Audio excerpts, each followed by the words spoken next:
Regardez ses fesses. Wesh. Y'a quelqu'un, il a passé à lui mettre des fesses. Wesh.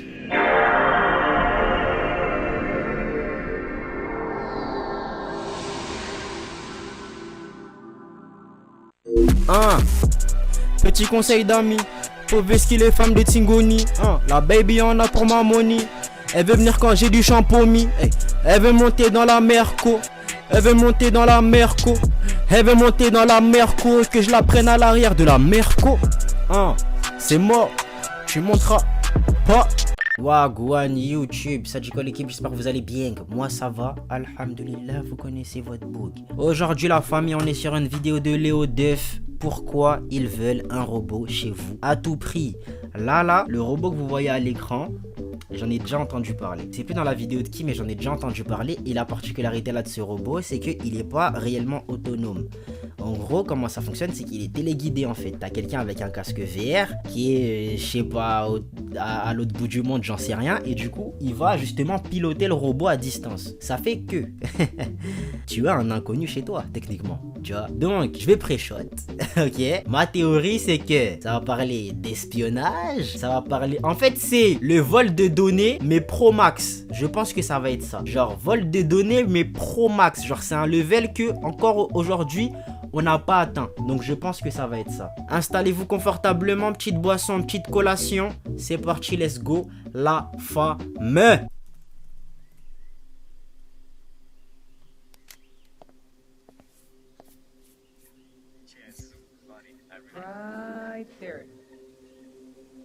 Genre ça, tu peux pas le faire toi-même. Genre ça, tu n'es pas capable de le faire toi-même. On est en train d'inventer des problèmes. Bon, en tant que mec qui aime bien, voilà, tout ce qui est commercial, commercialisation, voilà, tout ce qui est, voilà. En fait, ça, c'est quelque chose que j'aime bien. Mais, voilà, je peux pas, en fait, nier le fait que c'est problématique, frère. T'es en train de créer un besoin qui n'existe pas. Là, il est en train d'inventer un problème. Personne n'a besoin de ça. Genre, tu peux le faire. Genre, tu peux pas le faire toi-même, ça.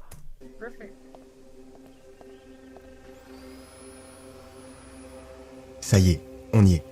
En 2026, c'est-à-dire demain, les Américains pourront s'offrir un robot domestique. Il s'appelle Neo. Il sert à boire, s'occupe de la vaisselle et range les courses. Neo est un robot domestique autonome qui se charge des tâches ennuyeuses et routinières de la maison afin que vous puissiez vous concentrer sur ce qui compte pour vous. Ça, c'est la promesse. Mais quand le Wall Street Journal l'a testé... Regardez ses fesses. Wesh. Y'a quelqu'un, il a passé à lui mettre des fesses. Wesh. C'est pour quoi faire. Non, moi, en fait, vous connaissez très bien la nature humaine. Il y en a, ils ont des pensées malsaines.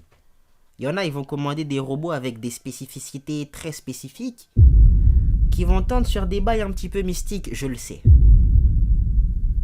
Maintenant que tu sais qu'il y a des boucs qui savent qu'on peut faire des fesses sur le robot, parce que je vous promets que dans le design, je suis sûr que c'est pas nécessaire. Même dans la répartition du poids, de je sais pas quoi, je suis pas ingénieur, hein, mais je suis sûr que c'est pas nécessaire. Chaque geste du robot, chaque porte tirée, chaque verre saisi était en fait piloté par un humain. C'est ça que je dis, les refs. Pourquoi sortir un robot autonome qui ne l'est pas vraiment? Parce que la société One X est persuadée d'une chose. Pour qu'un robot apprenne à vivre dans votre salon, il pense qu'il doit d'abord y vivre. Guidé par un opérateur humain à distance qui voit ce que le robot voit et qui l'entraîne à faire vos corvées, geste après geste. Et One X n'est pas seul à le penser. Tesla, Figure, des grands noms de la robotique vont bientôt se battre pour le même objectif. Être votre prochain colocataire. C'est une course vers l'autonomie, dont la ligne d'arrivée est votre canapé. Et pour la franchir avant les autres, certains vont prendre des raccourcis. Ça va aller. Franchement, ça va aller. Hein. Peu importe à quel point j'ai des talents, à quel point je peux m'offrir ce genre de choses, ça va aller. Vraiment. En fait, il y en a en fait ici, ils n'ont pas regardé iRobot. Dans iRobot encore, le frérot, il était doué de vraiment d'intelligence, tu vois. Il pouvait réfléchir par lui-même. Là, c'est un être humain qui est de l'autre côté. Les êtres humains, ils sont vicieux, ma gueule. T'es fou ou quoi? C'est mort, c'est dead, c'est mort. Bon, Neo n'est pas un robot autonome. C'est un robot qui essaie de l'être. Vous êtes autonome. Félicitations. Parce que vous pouvez rentrer dans Merci. n'importe quel Airbnb, vous êtes capable de vous faire un café. Pour un robot, c'est plus compliqué. Parce qu'il a appris à faire du café, mais dans un labo précis. Il a répété 1000 fois le geste dans ce labo et il est devenu très bon pour faire ce café. Mais mettez-le dans un appart avec des placards différents, les tasses qui sont rangées derrière les bols et un autre modèle de machine, et c'est un monde nouveau pour lui. Il peut tenter de s'adapter, il a une certaine forme d'intelligence. Mais plus l'appart est différent du labo, plus c'est difficile. Ok, donc je comprends en fait d'où vient l'idée. Je capte. Mais c'est quand même laisser un inconnu rentrer chez moi, quoi. Enfin, je veux dire, à quel moment j'aurais besoin de faire... J'ai pas besoin, j'ai vraiment pas besoin. Vous êtes autonome partout, lui il est autonome dans une situation qu'il connaît par cœur. Parce qu'il ne comprend pas le monde. Il a juste appris à associer ce qu'il voit à des gestes très précis. Cette J'ai cafetière... l'impression en fait, Léo, Monsieur Duff, Léo Duff, peu importe, je peux t'appeler Léo, je vais t'appeler Léo. Léo, tu ne pourras pas réussir à me convaincre de laisser rentrer un inconnu chez moi. Oh mais il comprend rien, il a réussi à faire du café que dans un labo précis de je sais pas quoi de mes fesses, je m'en fous. Il va pas rentrer chez moi, il rentre pas chez moi. C'est chez moi, c'est pas chez toi. Oh, précise, à cet endroit précis, voilà ce qu'il maîtrise. Un robot industriel peut assembler une voiture dans une usine et échouer à soulever une tasse parce qu'il n'a jamais vu cette forme de hanse. Alors qu'est-ce qu'il faut pour construire un robot vraiment autonome? Il faut avoir enregistré d'énormes quantités de situations, des millions de cafetières différentes dans des millions de cuisines. Sauf que OneX ne peut pas envoyer un ingénieur chez vous, ni chez vos voisins, ni dans les millions de foyers où ils veulent que Neo apprenne à vivre. Alors ils font l'inverse. Ils vous vendent le robot et au passage, ils s'offrent un accès à votre foyer. Imaginons que vous lui demandiez de plier une chemise et que Neo ne sait pas comment s'y prendre. Sur l'app, vous choisissez un créneau horaire qui vous arrange, quand vous n'êtes pas chez vous par exemple, et chez OneX, un opérateur humain enfile un casque VR, voit ce que le robot voit, prend le contrôle de ses mains et plie la chemise. OneX appelle ça le mode expert. Un expert de chez eux prend le contrôle de votre robot à distance. Mais l'opérateur ne fait pas que plier la chemise, il récolte une donnée. Voilà à quoi ressemble une chemise froissée dans cet appartement, sous cet éclairage, et voilà le geste pour la plier. Cette donnée n'améliore pas que votre robot, elle nourrit le modèle central. Si OneX l'intègre à ses données d'entraînement, elle améliore le comportement de tous les robots. C'est un contraste social. L'idée, c'est que plus Neo entre chez des gens, plus il voit de chemises froissées et de modèles de cafetières, plus les opérateurs le guident et plus il se rapproche d'un robot qui n'a plus besoin d'eux. Ça, c'est la théorie. Mais il y a une chose qui me gêne. OneX ne vend pas Neo comme un robot autonome, mais comme un robot domestique autonome par défaut. Qu'est-ce que ça veut dire? Ça veut dire qu'il est autonome jusqu'à ce qu'il ne sache pas faire. Ouais, ça nous avance pas beaucoup plus. Bon, d'après vous, quelle corvée il sait faire tout seul? La vaisselle? Ranger les courses? Plier le linge? Aucune des trois. Dans leur communication, ils ne montrent que deux actions réellement autonomes. Ramener une tasse et ouvrir la porte à un invité. en fait le robot c'est un incapable. Wesh. Il y en a, ils vont payer 400 balles par mois, hein. C'est un abonnement les gars. Pour un robot il est incapable. Il est incapable. Ouais, je me suis payé un robot, il sait faire quoi? Il sait ouvrir la porte et me passer les tasses. Voilà ce qu'il sait faire le robot. Tu l'as payé combien? 400 balles par mois. Tu me dis ça, je vais t'insulter. Même si c'est pas mon argent. Tu me dis ça, je vais t'insulter. Mais t'es débile ou quoi?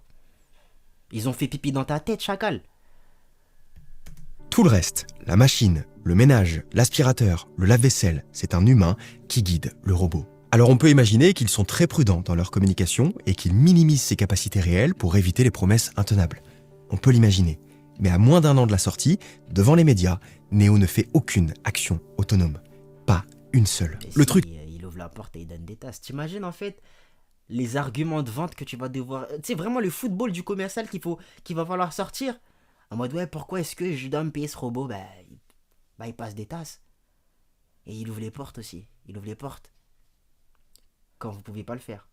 Imaginons, petite mise en situation. Vous êtes là, vous rentrez à la maison, hop, vous avez fait les courses, vous ramenez tout d'un coup, vous avez les mains prises. Comment je vais ouvrir la porte avec les deux mains qui sont prises? Le robot, il vient. Et il vous ouvre la porte. Eh oui. Dingue ou pas? Alors, vous l'achetez? Non? Ok. c'est que techniquement, OneX ne ment pas. C'est bien un robot domestique, autonome par défaut, qui est guidé par des humains pour les nouvelles tâches. Le problème, c'est qu'on n'a pas leur définition d'une nouvelle tâche. Est-ce qu'une chemise avec un matériau différent, c'est une nouvelle tâche? S'il faut la ranger dans un tiroir plus étroit qu'avant, est-ce que c'est une nouvelle tâche? Pour apprendre à la plier tout seul, il a besoin d'être guidé combien de fois par un humain? 1 fois, 10 fois, 100 fois? On ne sait pas. Tout ce qu'on sait, c'est que ça peut prendre du temps. Parce qu'un opérateur humain met aujourd'hui 5 minutes à mettre un verre et 2 couverts au lave-vaisselle. Et je dirais même avec le mec derrière, en fait, derrière les manettes, techniquement. Le robot est toujours incapable. Pourquoi je vais acheter cette daube? Pourquoi je vais acheter cette daube? Léo essaye de me donner un argument tangible. Parce que je comprends pas pourquoi des gens achèteraient cette daube. À part pour avoir le flex de dire que j'ai un robot à la maison. Parce que ça n'a aucun intérêt, littéralement.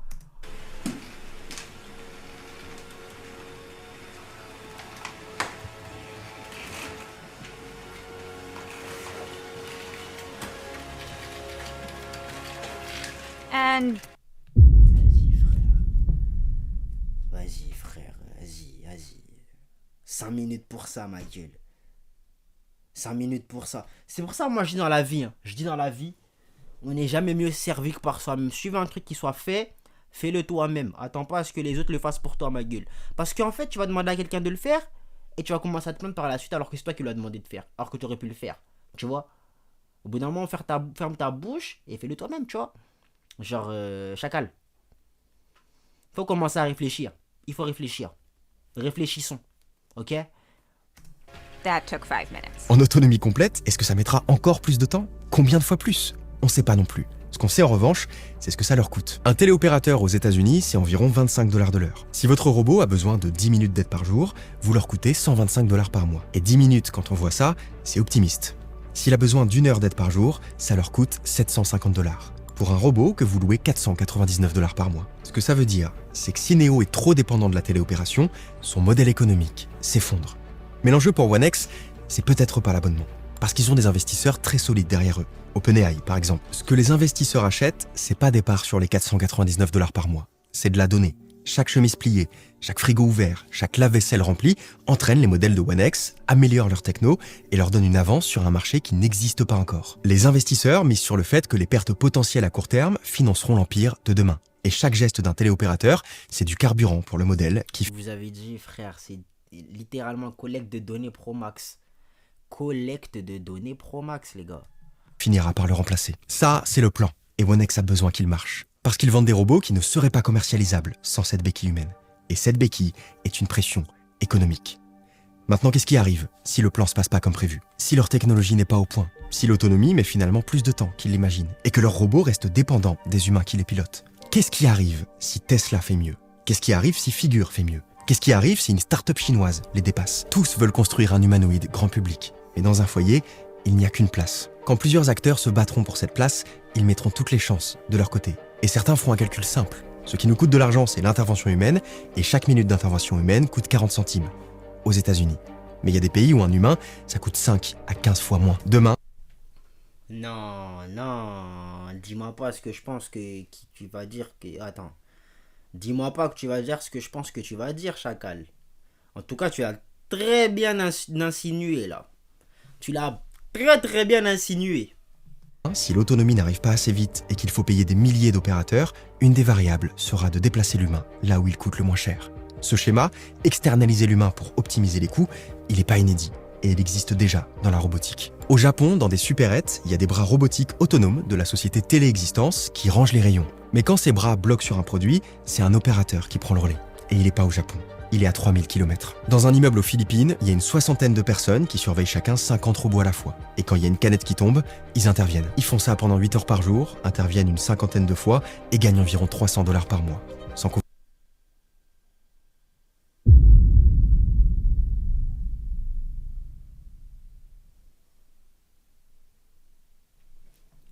Pardon?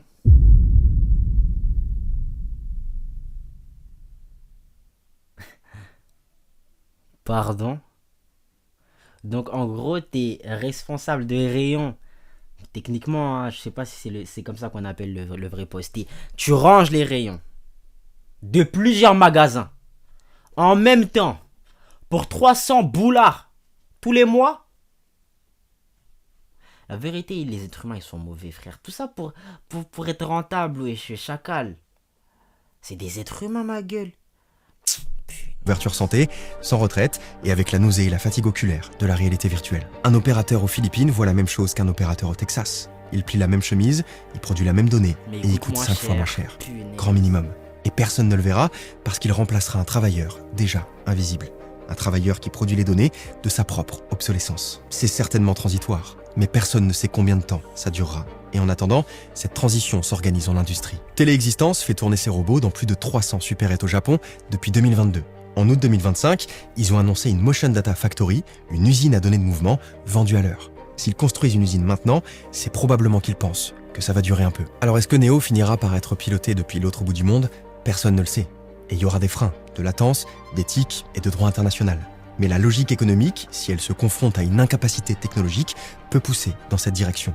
Et si c'est pas One X, ça peut être n'importe quel autre acteur. Aujourd'hui, l'autonomie n'est pas une propriété du robot, c'est une promesse. One X y arrivera peut-être, mais pour l'instant, il n'est qu'un acteur parmi d'autres, dans un marché qui n'attendra pas d'être prêt pour s'installer sur votre canapé. Et le modèle qu'il pourrait normaliser, à la fin, ce n'est peut-être pas un robot autonome, mais un humain low cost qui porte un corps physique premium.